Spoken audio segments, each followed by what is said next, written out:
That should be showing the reddened area just north of Pisa. Yes. All right. That is where I intended to start from. Great. We finished the talk halfway through last time with us in Pisa, and we was doing the usual tourist stuff, holding up the Leaning Tower and going through the by the church and the baptistry. And then we were on a land tour on a motor coach, and so we went and got on the coach and proceeded on north. And just outside of Pisa is an area that's the Cinque Terres, the five lands. And this is five different small villages that it's not unusual, but it's sort of, if you're looking for this type of place to stay, this is one of the options. And I found it very interesting how many people live against the Mediterranean Sea, and these villages just go up the side of the hill, and they're very beautiful, and it provides you opportunity to stay there and to learn just a small portion of the area. This is the order that I'll show them in. We're coming in this way, and you can visit these five towns either by train or by bus, or if you're into hiking or biking, all the opportunities are there. And they're absolutely beautiful little towns. And since they're against the sea, then you would expect to find really good seafood at the places to eat, which there are. And the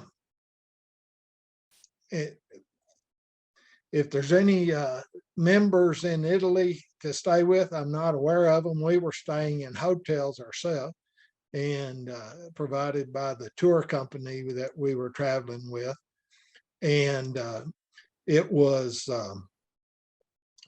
a learning experience for us. We've traveled with Trafalgar before with Cost Saver, and this one was one that we learned a lot from, and so we'll probably do something different. But this is one where I'm going to show you five.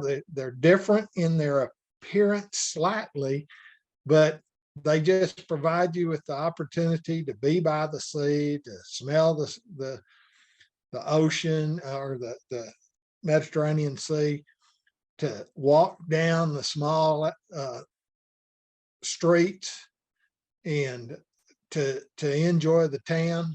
And I just spelled it out for you which one we're at. I'm the world's worst on slaughtering pronunciation, and I have nobody to blame but myself on that.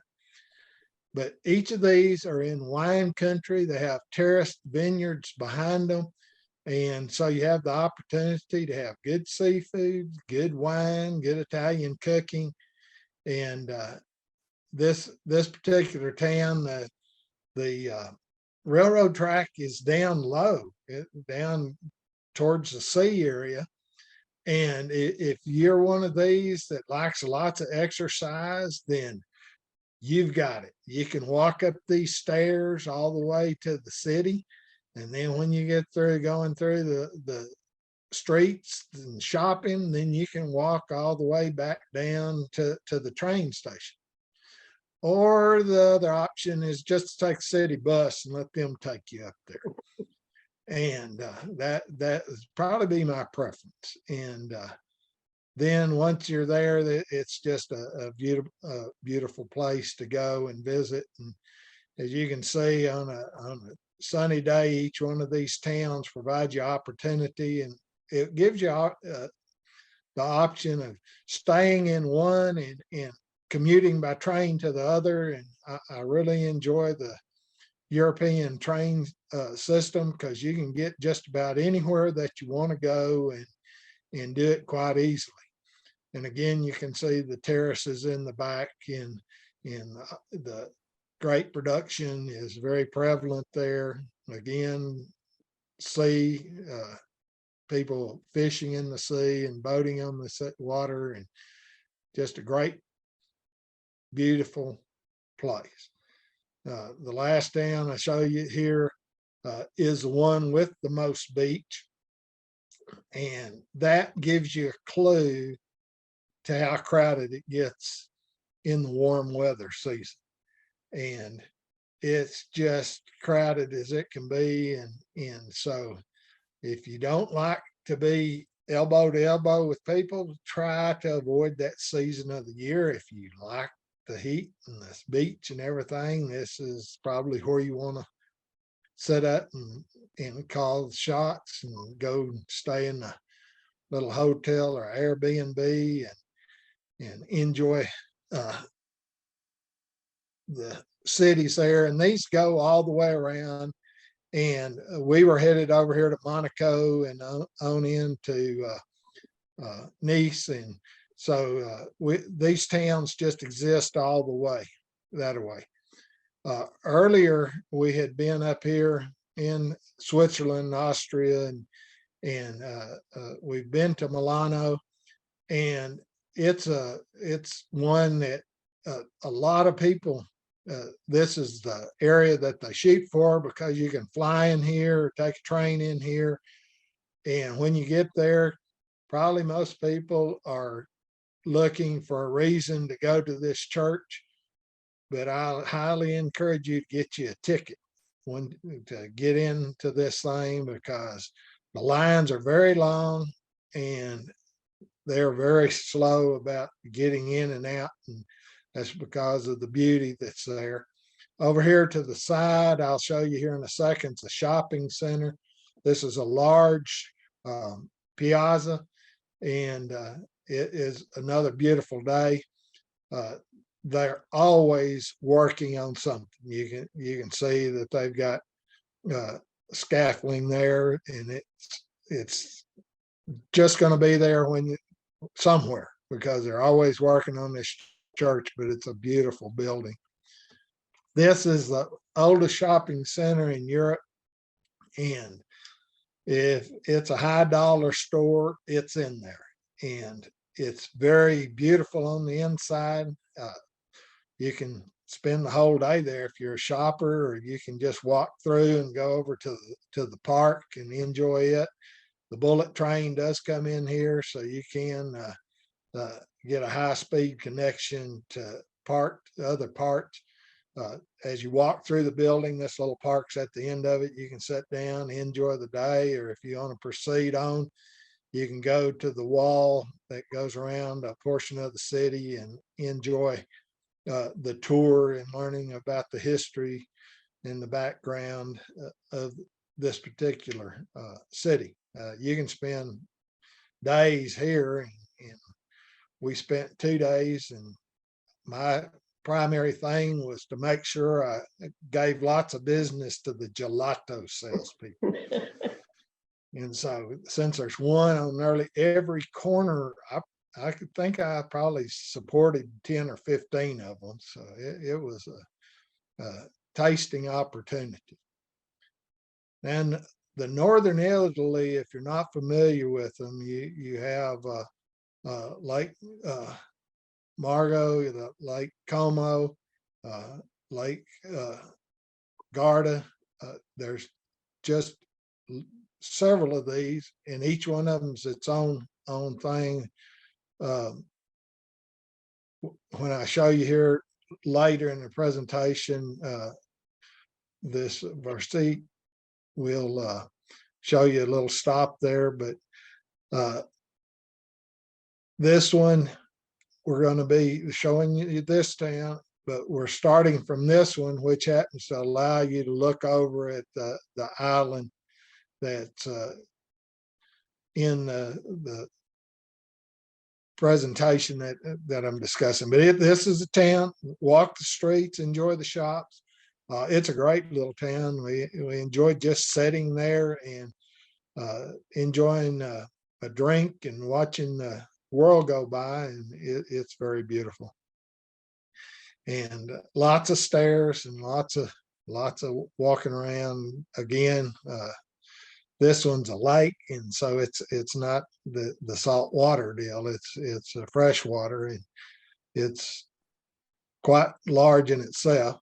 And this Isabella Island, I break it down into two parts. It's one island, but it's the gardens, and the royal family spends part of their summer here on the island in the palace here. But when they're not there, you can take tours, and each one has its own set of impressions. And I really enjoyed the garden. If you come in on the other side of the island and look at it, you can see these gardens. And if you're up close, they're well maintained, lots of statues, lots of work.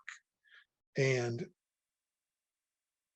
no matter which way you turn, you're going to want to take a picture of something. Gardens are beautiful. They have totally white peacocks, probably 6 or 8 of them for sure.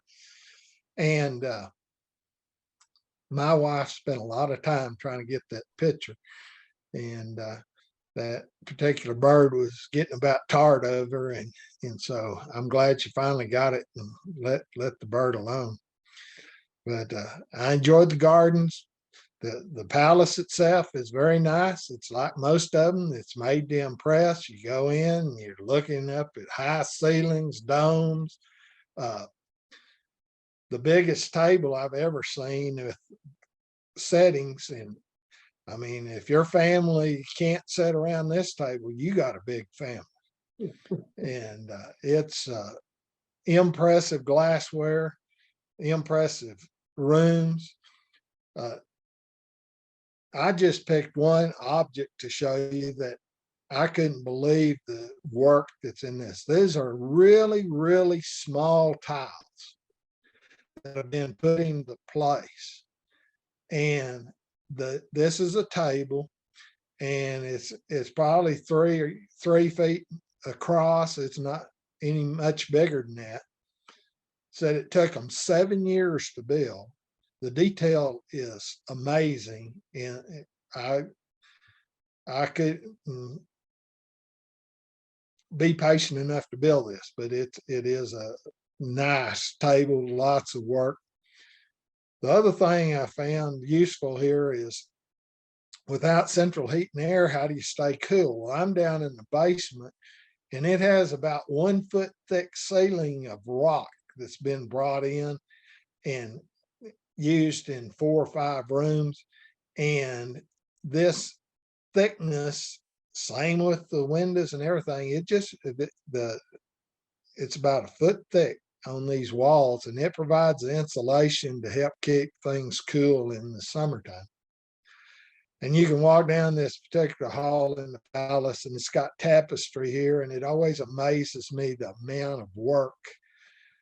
And to think of the artistry and somebody being able to do this, I've seen these guys working, and I'm like, I do not know how you think in your head to build something like that. But there's many impressive ones hanging on the wall in that particular building.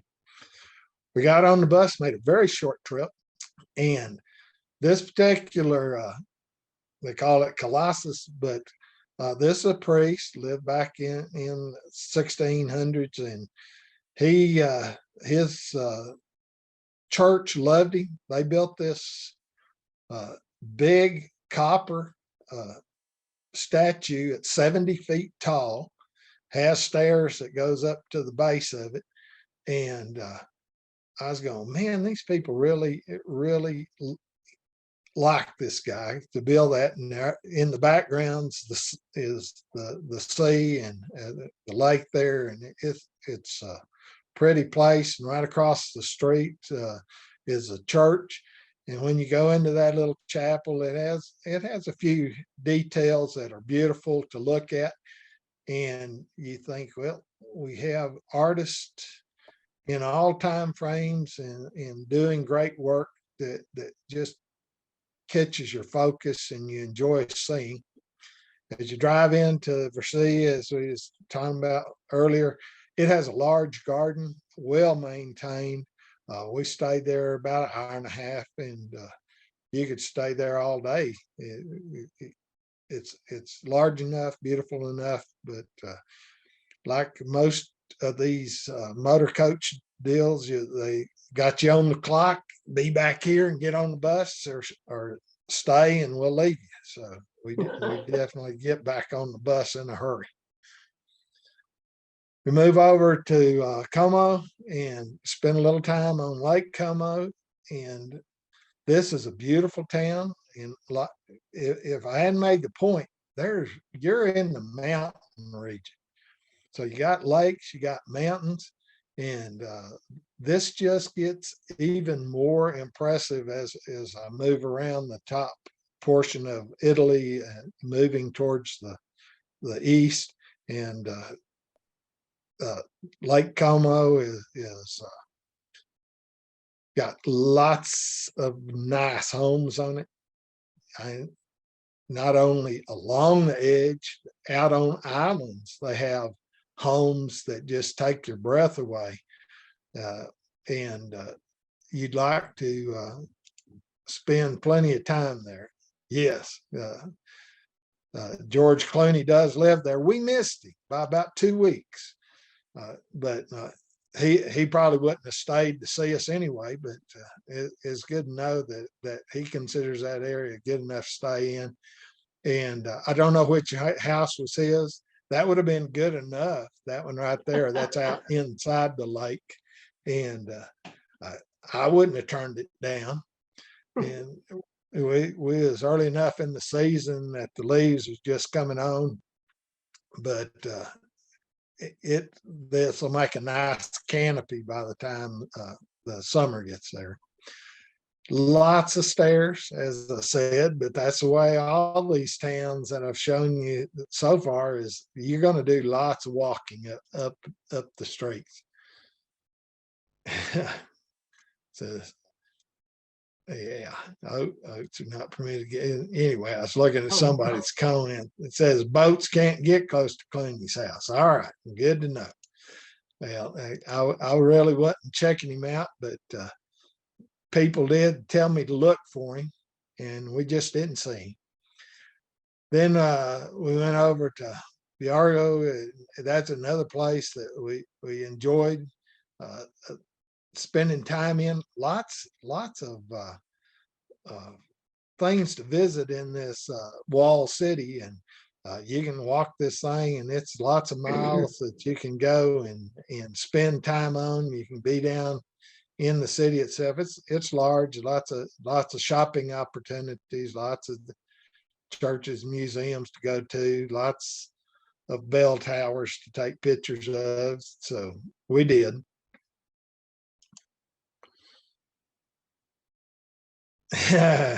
That's right. George missed me. Yeah, I guess maybe next time. And then on the piazza is many fountains and beautiful work done by the people. And the basilica here is one of the prettiest that I've been into. And as I was going through it, I was thinking, hey, just to sit in a pew and to spend time here, just looking around the room, and you just have to know there are people that are truly gifted that can do work like that. And it's a very impressive basilica. We went on over to Lake Garda, and we took a boat. We was on the boat about 45 minutes. We came over to this little town of Limon, and I loved it. You would have no problem getting me to live here.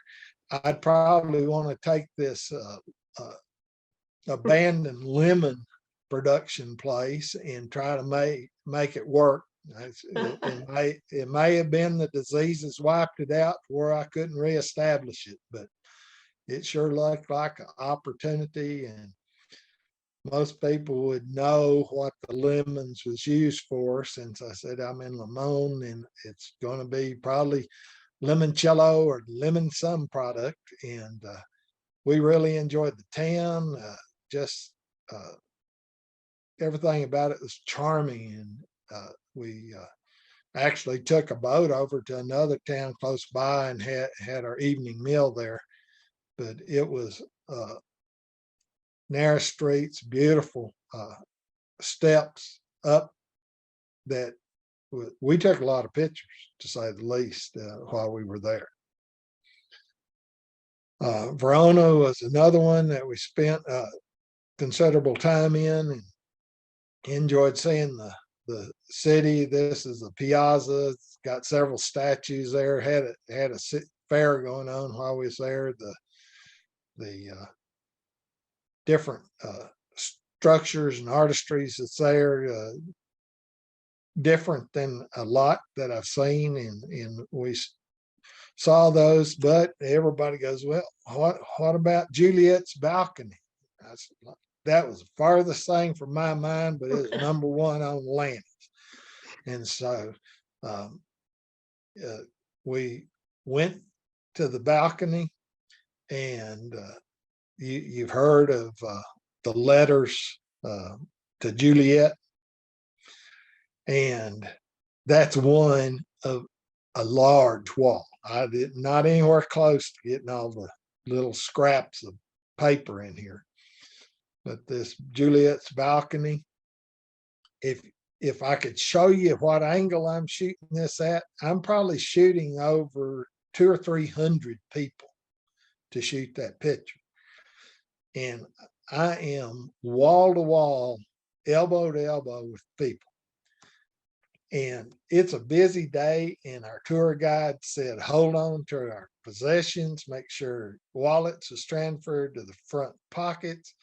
The pickpockets were busy. And the thing I thought was unique was there's a bunch of fourth and fifth graders there on a tour that day with their teacher. And I was like, are you kidding me? This is be a challenge and a half on a calm day. And as busy it was, trying to keep up with 30, 40 kids, I just couldn't imagine. Beautiful churches. Anywhere you go in Europe, I guess you can find beautiful churches.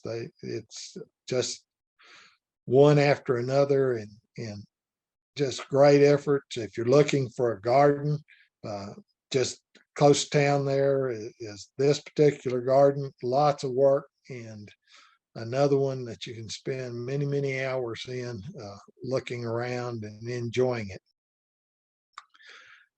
This one, I'm moving up farther to the north here, and we're basically touching Switzerland, Austria, northern Italy here.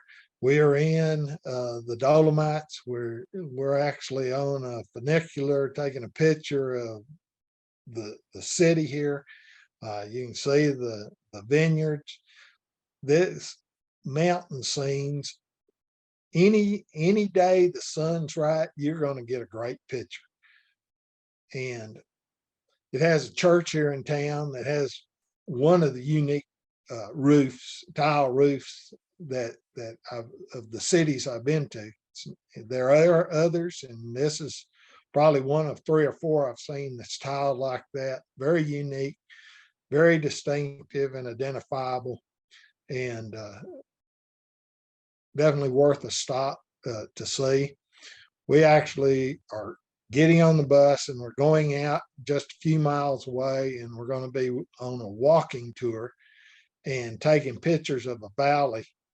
And we're at one of 3 or 4 overlooks as we're walking on this 1.5 2-mile walk. And that's the kind of pictures you're snapping. And it's breathtakingly beautiful. And this just one of the churches there, but you're just looking at the Dolomites, and I loved what we saw and what we did there. And you would think that we wouldn't lose part of our tour group as we're traveling, but they got so busy shooting pictures that by the time they turned around, our whole group of 30 was gone. And so they left going back to the main trail, and they didn't know which way we went. So they went right towards where we had been unloaded, and we had gone left. And so it took us about 45 minutes to find them after we had finished the tour with the lady that was taking us around. But at least they didn't leave them. What a place to have gotten left. Yeah. It's just gorgeous country. I just took that picture because it reminded me of Bryce out in Utah, and the erosion there, and very colorful, eroded areas, but it's the only place I saw like that in the whole trip while we was over there. But Are I those liked rocks it. on top? Yeah, somebody got out there and put a rock on top of their erosion. Just like anywhere else, gotta make your statement, I reckon. And we travel anywhere you want. You're taking pictures of vineyards. I tell you, there's lots and lots of opportunities to try different wines, Italian wine. And if that's not your thing, then you probably shouldn't be in northern Italy, because they got plenty of it. Then we finally wind up on the close of this thing over in Vienna, and I found this town to be quite beautiful. It's you're looking at one of the squares here, and it goes around to the other side of this building. This basilica that's around there is very beautiful on the inside. This is the Doge Palace, and you can easily see it's got two facades here that you want to see, but I'm telling you, you want to go through here and get to the center court and see what's there. There's lots of gondolas along the edge here, lots of bridges. You can walk a long ways going across one channel, but across the bridge, another channel across the bridge, and spend lots of time there. This is an old city dating back to 421 AD. It's got 126 fountains in town, 137 churches. Most of the churches are museums. And it has 6 small parks. And when you talk small parks, I'm saying city block size, little parks, nothing massive large. And that's because there's 177 channels in this place instead of streets. It's just water channel after water channel and bridge after bridge. And you can, we spent 4 days there, and well, we tip the iceberg. There's just a lot to see here. The Grand Canal is got lots of businesses, hotels. You can take a boat right up to your hotel. Churches definitely want to visit.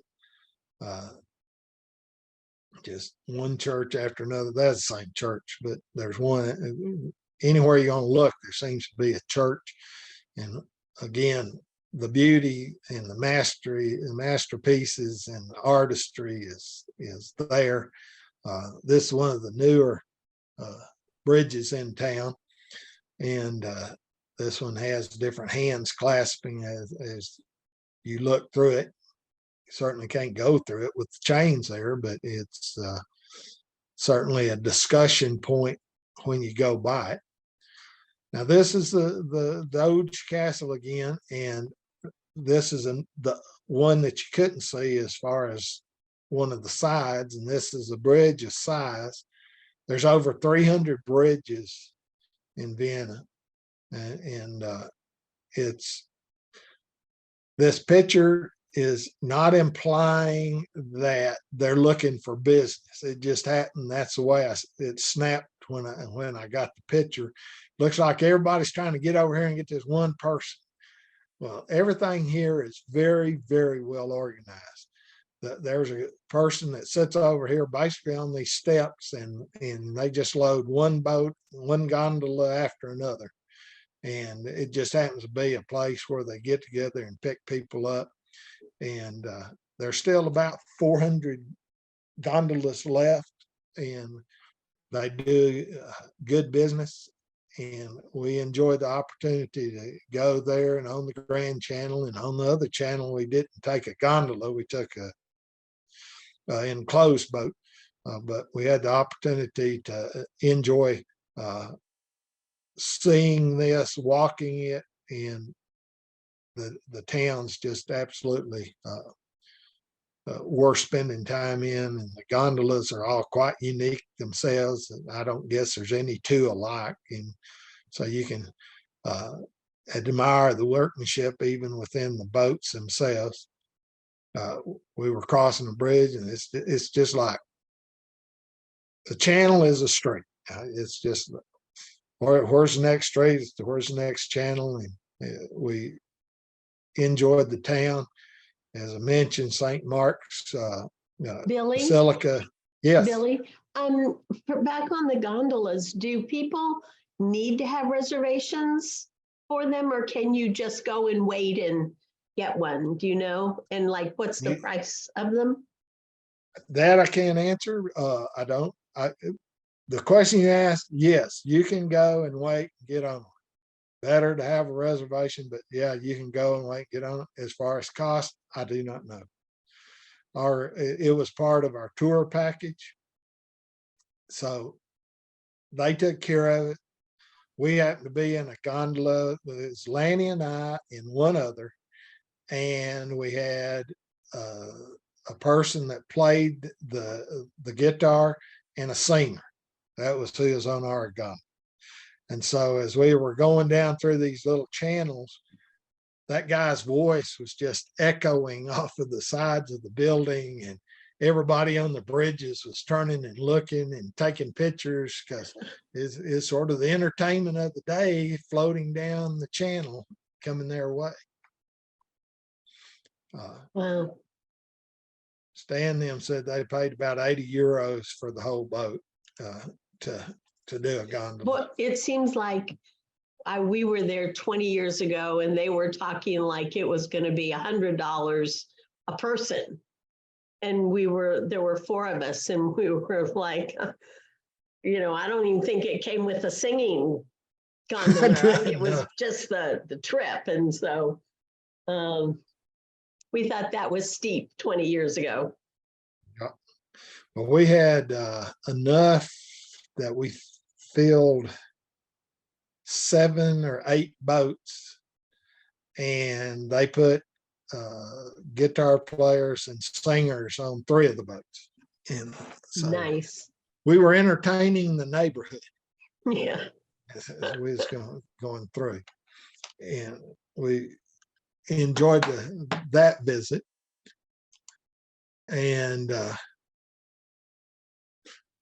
anyway, Sandra said it took them about 2 minutes to find one, and that with 400 around, I would think that would be the case. Now, to go to the Basilica there at St. Mark's Square, I've been in some, and it's good. It's not the greatest, but it's good, and worth the time to go. And I said I enjoyed this and enjoyed the Doge Palace, and I'm going to show you. We're going to go right across the wall and go in, and that's what's on the inside.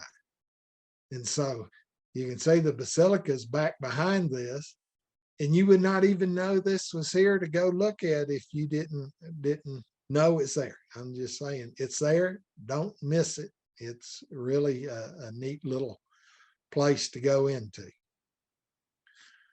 Another thing they do a lot in Vienna is build paper mache masks.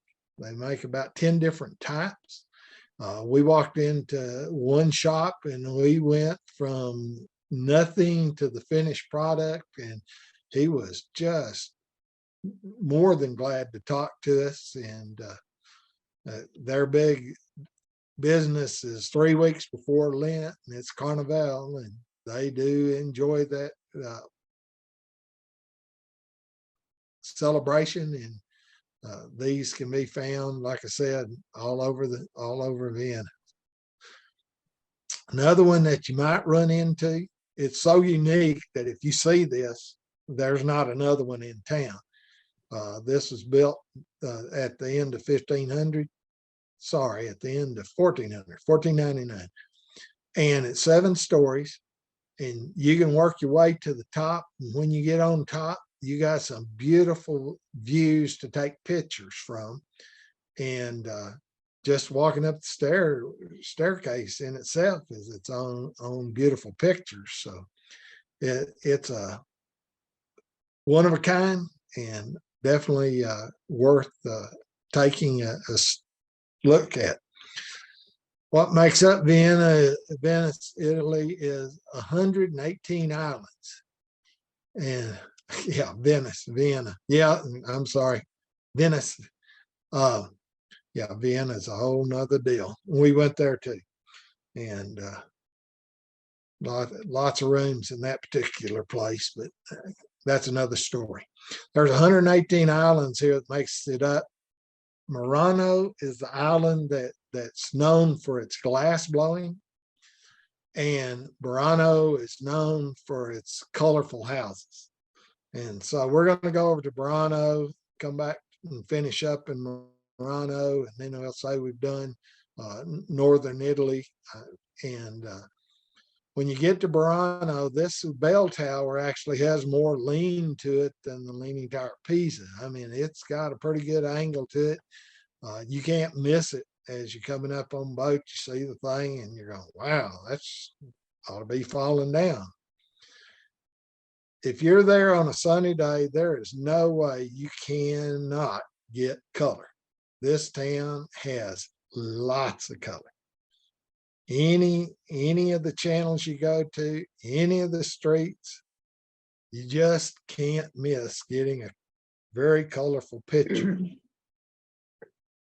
They do a really good job promoting that. I don't know what their Chamber of Commerce does, but they make sure that they meet the criteria.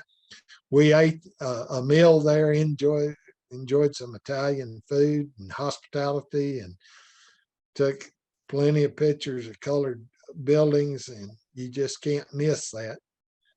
When you come to Murano, there are several different commercial businesses there that do blown glass, and you have the opportunity of signing up and watching them do their work and build the material there. And so we got there and we went from start to finish on a product. And this particular one, we were welcome to take these pictures because it didn't show anything different than anybody else had. But they were really not letting us take pictures in the showroom, and they were quite good about watching us. And you could go from that to the finished product. And they were, after we got through, they definitely tried to sell us some glassware, and we had 2 or 3 in our group that did buy some. And it's worth going and spending your time at Murano also. Well, that's about it for the Italian. Like I said, you can spend time up in Austria and in Switzerland, and you can enjoy the mountains and the freshwater lakes and enjoy the people of Italy, and we certainly did that. Well, will you take some questions, Billy? If Yes, we everybody actually wants have. unmute themselves and ask them if anybody has any questions. I want to know when you're doing the southern part of Italy. Actually, I really don't know. We're scheduled to do a tour again this next fall in 2023. I think we're hitting Greece and maybe an island or two, but you know who my travel agent is, and she hasn't given me my itinerary yet. Uh-huh. Yeah, so I really can't totally answer that, but we're going over and we're going to cruise back. And Oh, fun. You're, that's excuse me. Oh, so can I ask a question? See the people? yes. You want me to stop sharing the map? I will do that. Yeah. Okay. Okay, we're back live. So are you doing these trips with tours? Are you planning these on your own? How are you doing all this? Well, the joke I was having with Kathleen there, my wife coordinates all this stuff. She is a travel planning guru. Okay. And so she may spend 1 or 2 years getting everything lined up and done. But this, Lanny loved it. I considered 2022 absolute nightmare because we stacked up 2019, 2020, 2021 all on this year. And so between one cruise, 3 land tours, everything that we did, we wound up in 19 different countries this year. And, Wow. and that's not counting what we did after we got back home, because we had to go get the grandsons, and it was 10 states and 6,000 miles before we got home this fall. So did you travel continuously for 6 months then, or something, or 5 months, or 4 just months? almost continuously. We came home, I sprayed herbicides to take care of the weeds, got into the car and headed north. I think it was here 9 days. It was quite the year. I told Lanny, I don't really want to do that again. I don't think we're going to have to. And so you did, and you were doing these trips then, these were all arranged tours. This wasn't independent. The river cruise we did was with our travel agent that we use to coordinate cruises and airlines. And so she had several friends that they've done tours together over the years. And she just said, well, you want to join us? And we did, and nearly everybody knew her. And that made for an interesting cruise. Okay. We went to the Passion Play in Germany, and we were on a boat with the boat could hold 150, and there was only 80 on the boat. And out of the 80, 40 of them was in our group. Okay. And we knew half the boat to start with before we got even to going on the cruise. And then we met the other people on there. So it made quite interesting when you know the whole boat. Yeah. So you were in Oberammergau this summer too, then? Yes. And it was very good.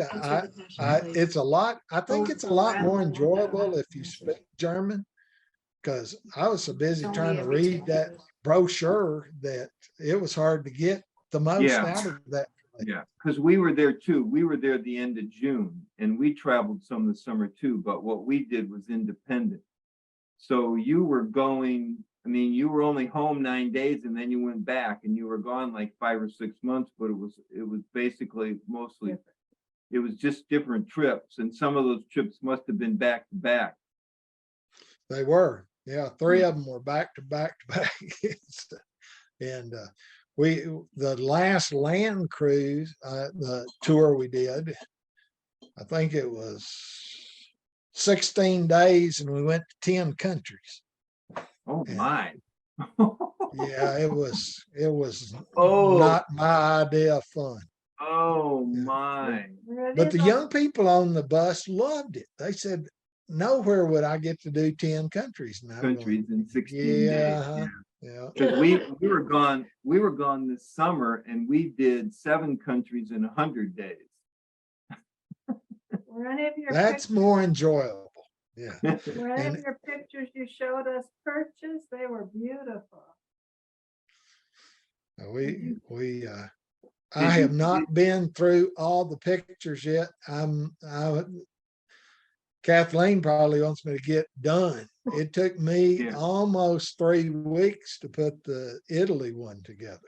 Okay. Because Now, So did, here- I had here's probably the- 10,000 pictures to go through. and okay, did you take all those pictures yourself or did you buy some of those?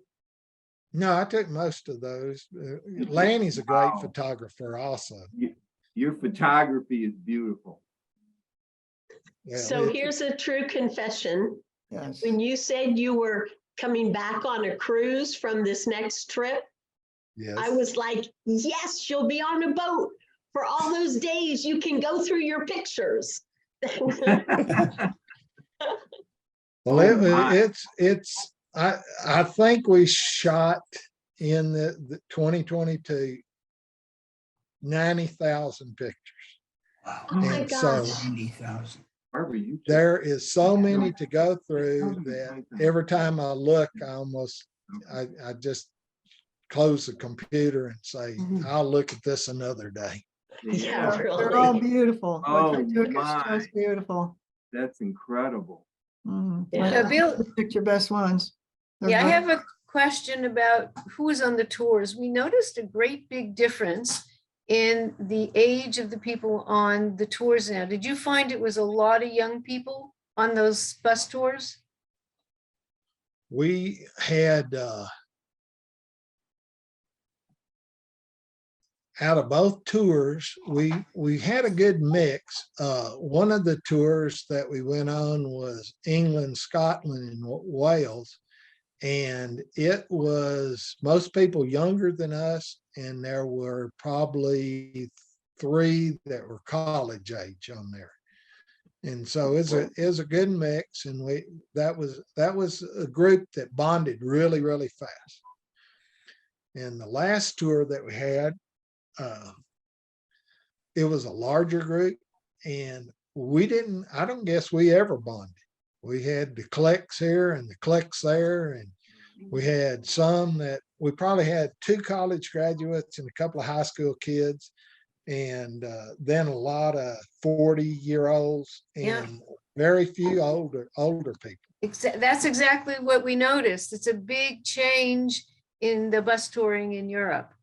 That before it was mostly retirees, and now we're noticing it's 50 and under. And one we were on had 12 kids on it. So, Wow. and the last one we was on, half were singles on the last one we went on. So it's a whole different market of people. Yeah. And it's all the way they communicate and the way they react to it was totally different. They created a WhatsApp group and they just kept communicating back and forth, sending pictures to everybody. And now 2 months after or 3 months after, they're still communicating and still sending pictures. Oh, yeah, because the group must bond. The people in the group bond together. Yeah, And they make But the friendships. but what's- it's the younger people. It's, yeah. And this, Yeah, they're all bonded and and the- they're still bonding. And the what's yeah, sure. they could say, hey, I'm at this restaurant on this corner. And then if you were near there, you could join up. So Yeah. there's a lot more connecting on the trip because of Right. Yeah, and then you can use WhatsApp in foreign countries. You just have to have some Wi-Fi or something. and Right. Right, cell exactly. signal, and you can use WhatsApp and you can make phone calls all the time and chat Right. and do all kinds of stuff or use FaceTime or whatever. right. Mhm. And then at night, they would gather somewhere and they'd say, okay, we're all here. And you could go down to the group where Yeah. this Yeah. this couple met that couple. This would you didn't have that groupiness. So it was terrific. Yeah. Yeah.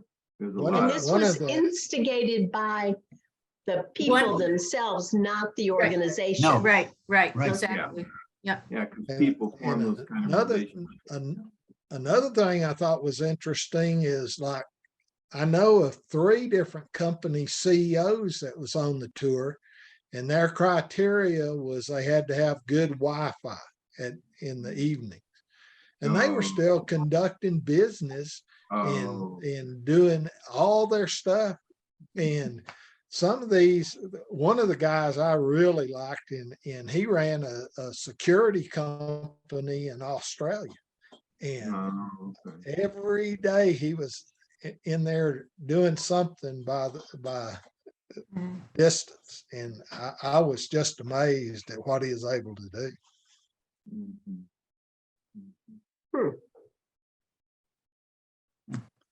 And we ran in that on the cruise that we had in the fall this year.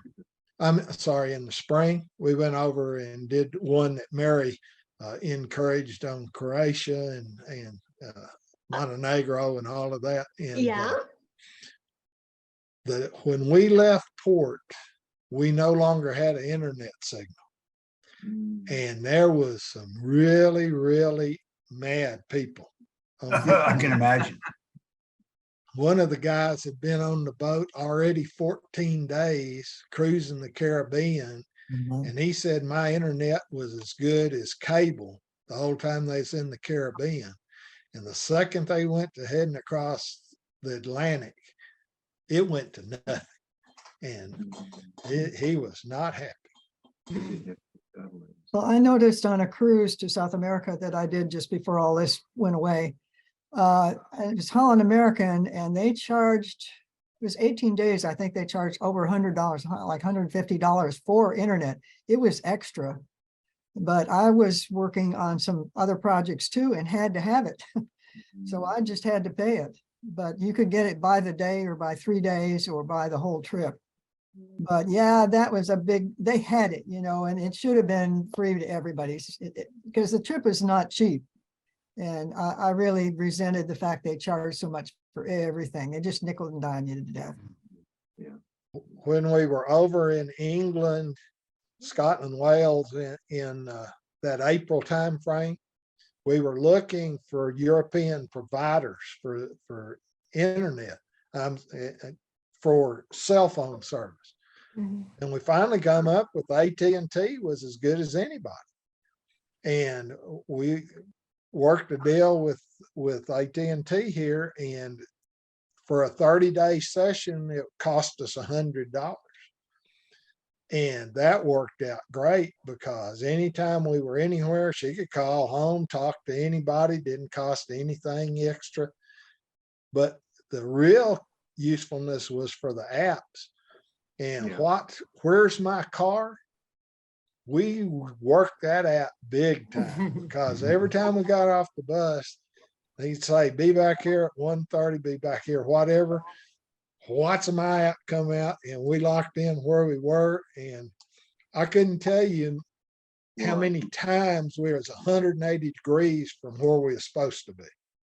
Mhm. And so the app walked us right back, and we was able to always be where we're supposed to be on time. Yeah. What's the app called? Where's my? Where's my car?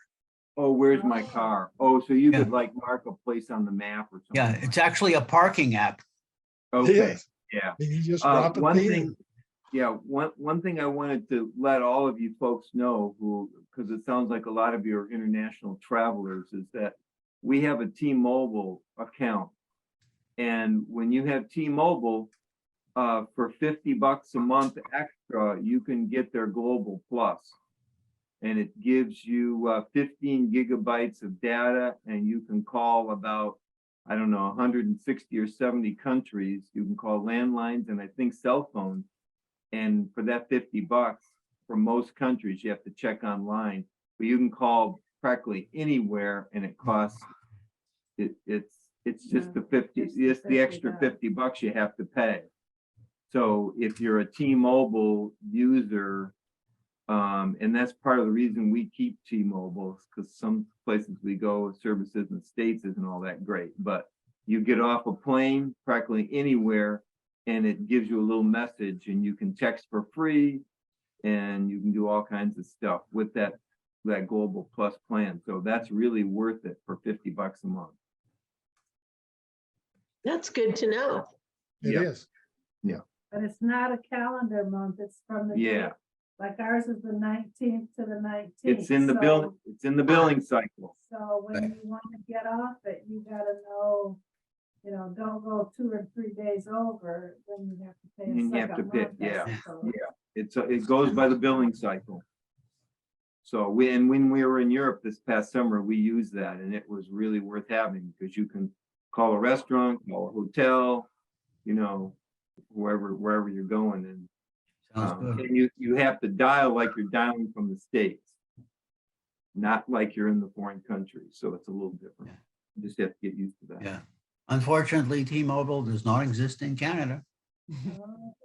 It does for us who have a US account, because we can go to Canada. Well, I don't know if he could get a US phone number, maybe not, but no. we can go to Canada and Mexico and use T-Mobile just like we were at home. Well, we can go to the US and Mexico and use our Canadian plan just like home. And we can go Okay, to and from Canada, between Canada and US, but outside of North America, it cost. doesn't. Yeah, so is that Rogers? Which company is Yes, that? yeah. Rogers, yeah. Okay.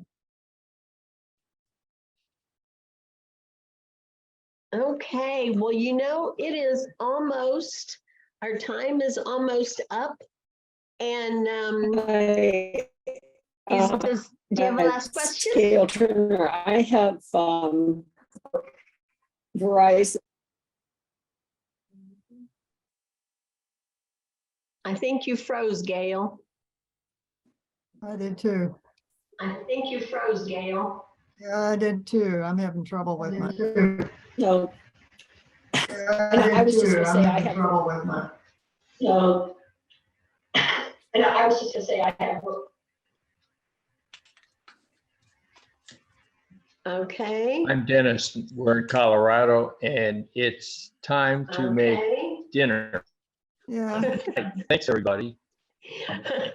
Well, thank you. Well, let me just thank Billy for doing this wonderful part 1 and part 2 for Italy.